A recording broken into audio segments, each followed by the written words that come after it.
حضرت عبداللہ بن عباس رضی اللہ تعالیٰ عنہ فرماتے ہیں کہ جب اللہ تعالیٰ نے رسول اللہ صلی اللہ علیہ وآلہ وسلم پر اس آیت کو نازل فرمایا، اے ایمان والو، تم خود اپنے آپ کو اور اپنے گھر والوں کو آگ سے بچاؤ جس کا ایندھن آدمی اور پتھر ہے۔ آپ صلی اللہ علیہ وآلہ وسلم نے اسے تلاوت فرمایا تو ایک نوجوان بے ہوش ہو کر گر پڑا۔ رسول اللہ صلی اللہ علیہ وآلہ وسلم نے اس کے دل پر ہاتھ رکھ کر دیکھا تو وہ بہت ہل رہا تھا۔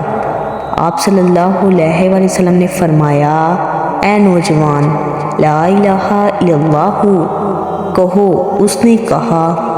آپ صلی اللہ علیہ وآلہ وسلم نے اس کو جنت کی بشارت دی۔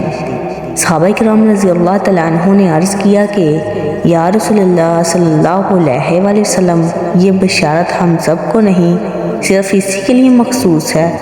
تو فرمایا، تم نے اللہ کے اس فرمان کو نہیں سنا، یہ اس کے لیے ہے جو میرے سامنے کھڑے ہونے سے ڈرے اور حشر کے عذاب سے ڈرتا رہے۔